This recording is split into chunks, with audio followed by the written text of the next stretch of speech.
जय श्री कृष्णा। आप सबका हमारे YouTube चैनल पर एक बार फिर से स्वागत है।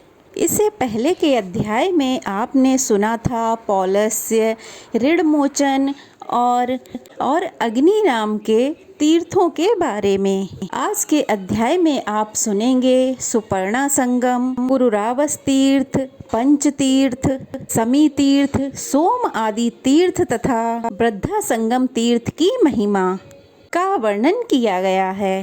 श्री ब्रह्मा जी कहते हैं, इसके बाद सुपर्णा संगम तथा काद्रवा संगम नामक तीर्थ है, जहाँ भगवान महेश्वर गंगा के तट पर स्थित हैं। वहीं अग्नि कुंड, रुद्र कुंड, विष्णु कुंड, सूर्य कुंड, सोम कुंड, ब्रह्म कुंड, कुमार कुंड तथा वरुण कुंड भी है। उस स्थान पर अप्सरा नाम की नदी गौतमी गंगा में मिली है। उस तीर्थ के स्मरण मात्र से ही मनुष्य धन्य हो जाता है। उससे आगे पुरुरावस नामक तीर्थ है, उसके दर्शन की तो बात ही क्या है। स्मरण मात्र से ही पापों का नाश हो जाता है। एक समय राजा पुरुरवा ब्रह्मा जी की सभा में गए। वहाँ देव नदी सरस्वती ब्रह्मा जी के पास बैठकर हंस रही थीं। उस रूपवती देवी को देखकर राजा ने उर्वशी से पूछा, ब्रह्मा जी के पास यह रूपवती साध्वी स्त्री कौन है? यह तो सबसे सौंदर्य स्त्री है और अपने सौंदर्य के प्रकाश से इस सभा को उत्कीर्त कर रही है। तब उर्वशी ने कहा, यह कल्याणमयी देव कुमारी सरस्वती हैं। यह प्रतिदिन आती जाती रहती हैं। यह सुनकर राजा को बड़ा विस्मय हुआ। उन्होंने उर्वशी से कहा, इसको मेरे पास बुला लाओ। उर्वशी ने जाकर राजा का संदेश सुना दिया। सरस्वती ने स्वीकार कर लिया और अपनी प्रतिज्ञा के अनुसार वह राजा के पास आईं। राजा ने सरस्वती नदी के तट पर उसके साथ अनेक वर्षों तक विहार किया। यह देख मैंने सरस्वती को श्राप दे दिया। मेरे श्राप के कारण वह मृत्यु लोक में कहीं लुप्त हो गई हैं और कहीं दिखाई भी देती हैं। जहाँ सरस्वती नदी गंगा में मिली हैं, वहाँ पहुंचकर राजा पुरुरवा ने तपस्या की और महादेव जी की आराधना करके गंगा जी के प्रसाद से संपूर्ण अभीष्ट को प्राप्त कर लिया। तब से उस स्थान का नाम पुरुरवा तीर्थ, सरस्वती संगम और ब्रह्म तीर्थ पड़ गया। वहाँ सितेश्वर नाम से प्रसिद्ध महादेव जी रहते हैं और वह तीर्थ समस्त कामनाओं को पूर्ण करने वाला है। उसके सिवा सावित्री, गायत्री, श्रद्धा, मेधा और सरस्वती, यह 5 पुण्य तीर्थ हैं। वहाँ स्नान और जलपान करने से मनुष्य सभी पापों से मुक्त हो जाता है। यह 5 मेरी कन्याएं हैं, जो नदी रूप में परिणत हो गई हैं। जहाँ वे भगवती गंगा से मिली हैं, वहीं 5 तीर्थ हैं। यह 5 नदियाँ और सरस्वती पवित्र तीर्थ है। मनुष्य उसमें स्नान, दान आदि जो कुछ भी करता है, वह सब अवलसित वस्तुओं को देने वाला तथा निष्कर्म से बढ़कर मोक्ष का साधन माना गया है। समी तीर्थ के नाम से जिसकी प्रसिद्धि है, वह भी सभी पापों को शांत करने वाला है। नारद, अब उस तीर्थ की कथा सुनाता हूँ, शांत होकर सुनो। नारद पूर्व काल में प्रियरत क्षत्रिय राजा हुए हैं। उन्होंने गोदावरी के दक्षिण तट पर अश्वमेघ यज्ञ की दीक्षा ली। उस यज्ञ के पुरोहित हुए वशिष्ठ जी। एक दिन की बात है, उस यज्ञ में हिरण्यक नाम का एक दानव आ गया। महर्षि वशिष्ठ ने अपने ब्रह्मदंड से सभी राक्षसों को मार भगाया। फिर पुनः यज्ञ आरंभ हुआ। दैत्य अपनी सेना के साथ वहां से भाग खड़ा हुआ। वहां निम्नांग तीर्थों ने अश्वमेघ यज्ञों के फल दिए। समी तीर्थ, विष्णु तीर्थ, अर्घ तीर्थ, शिव तीर्थ, सोम तीर्थ और वशिष्ठ तीर्थ। यज्ञ समाप्त होने पर देवताओं और ऋषियों ने वशिष्ठ और प्रियव्रत से कहा, इन तीर्थों ने अश्वमेघ यज्ञ का फल दिया है, अतः इन तीर्थों में स्नान दान करने से मनुष्य अश्वमेघ यज्ञ जितना फल प्राप्त करेगा। इसमें तनिक भी संदेह नहीं है। ने गौतमी में एक स्थान पर अनेक नंद नदियाँ भी हैं। उन सब के नाम पृथक पृथक तीर्थ हैं। उन तीर्थों के नाम ये हैं, सोम तीर्थ, गंधर्व तीर्थ, देव तीर्थ, पूर्णा तीर्थ, साल तीर्थ, श्री पर्णा संगम, स्वागता संगम, कुसुमा संगम, पुष्टि संगम, कर्णिका संगम, रणवी संगम, कृष्णा संगम, बाशवी संगम, शिव शर्मा सिठी, कुसुम्भिका, उपराध्या, सांत्रिजा, देवजा, अज, वृद्ध, सुर और भद्र आदि। ये तथा और अन्य भी बहुत से नंद नदीगण गौतमी में मिले हैं। पृथ्वी पर जितने भी तीर्थ हैं वे सब देवगिरी पर गए थे। फिर वे ही क्रमशः गंगा में आ मिले। कोई नदी रूप में था और कोई नंद रूप में। किसी का रूप सरोवर के आकार में था और किसी का स्त्रोत के आकार में। वे ही सब तीर्थ पृथक पृथक विख्यात हुए। उन सब में किया हुआ स्नान, जप, पितृ तर्पण आदि कर्म समस्त कामनाओं की पूर्ति करने वाले हैं और मुक्तिदायक माने गए हैं। जो इनके नामों का पाठ अथवा स्मरण करता है वह सब पापों से मुक्त होकर भगवान विष्णु के धाम को जाता है। वृद्धा संगम नामक एक प्रसिद्ध तीर्थ है जहाँ वृद्धेश्वर नामक शिव का निवास है।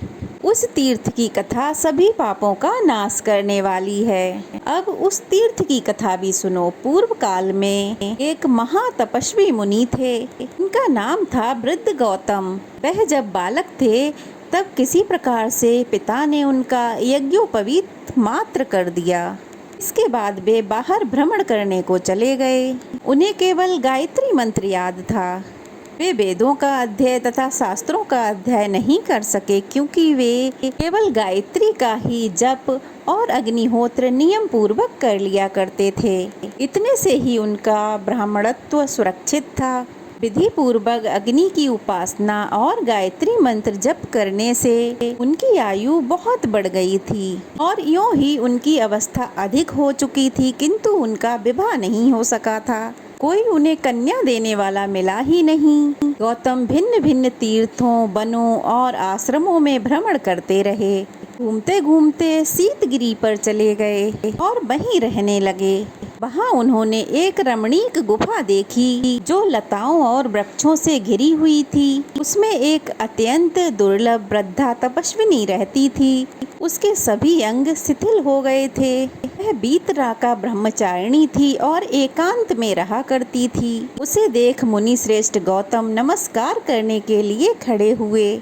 तब वृद्धा ने कहा, आप मेरे गुरु होंगे, अतः मुझे प्रणाम मत कीजिए। जिसे गुरु नमस्कार करता है उसकी आयु, विद्या, धन, कीर्ति और स्वर्गा भी सब नष्ट हो जाते हैं। यह सुनकर गौतम बड़े आश्चर्य में पड़े और वे हाथ जोड़कर बोले, तुम वृद्धा तपस्विनी हो, गुणों में भी मुझसे बड़ी चढ़ी हो और मैं तो बहुत कम पढ़ा लिखा और अवस्था में भी छोटा हूँ। फिर मैं भला तुम्हारा गुरु कैसे हो सकता हूँ?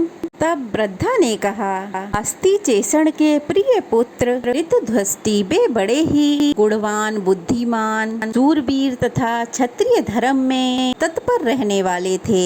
एक दिन वे शिकार खेलने के लिए वन में आए और इसी गुफा में आकर विश्राम करने लगे। यहाँ उन पर एक सुंदरी अप्सरा की दृष्टि पड़ी। उसका नाम सुसामा था। वह गंधर्व राज की कन्या थी। राजा ने भी उसे देखा। दोनों के ही मन में एक दूसरे से मिलने की इच्छा हुई। ऋतुध्वज ने सुसामा के साथ विहार किया। भोग इच्छा निवृत्त होने पर राजा उसकी अनुमति लेकर अपने घर चले गए। फिर सुसामा के गर्भ से मेरा जन्म हुआ। जब माता यहाँ से जाने लगी तब बोली, कल्याणी, जो पुरुष इस गुफा में पहले आ जाए वही तुम्हारा पति होगा। तब से आज तक तुम ही केवल यहाँ आए हो, दूसरा कोई पुरुष यहाँ कभी नहीं आया। ब्राह्मण और किसी ने मेरा वरण नहीं किया है और न मेरी माता है न पिता। मैं आप ही अपनी मालिक हूँ। अब तक ब्रह्मचर्य व्रत में रही, अब पुरुष की इच्छा रखती हूँ। आप मुझे स्वीकार कर लीजिए।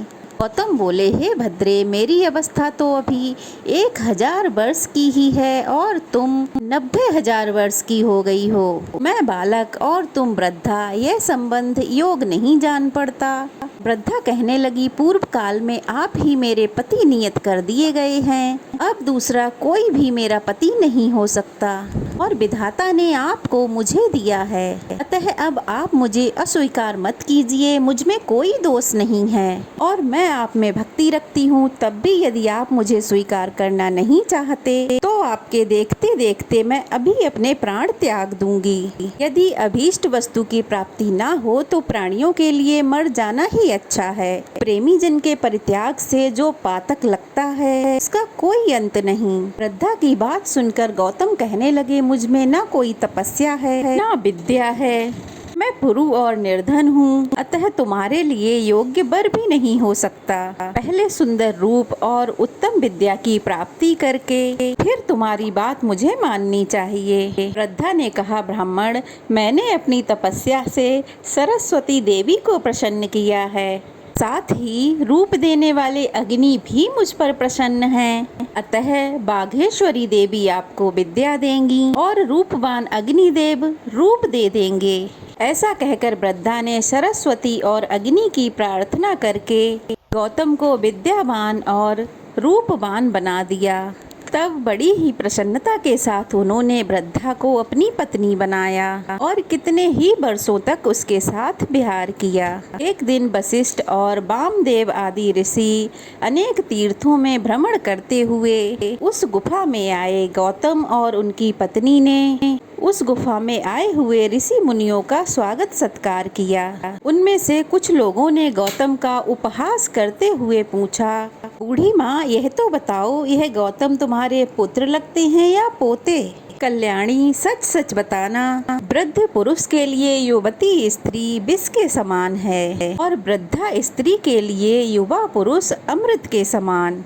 प्रिय और अप्रिय का संयोग हमने दीर्घ काल के पश्चात अगर हमने कहीं देखा तो बस यहीं देखा है। गौतम और उनकी पत्नी दोनों ही इस परिहास को सुनकर मौन रह गए। आतिथ्य ग्रहण करके सभी महर्षि चले गए। अब उनके जाने के बाद उनकी बातों को याद करके ये दोनों दंपत्ति बड़े दुखी हुए।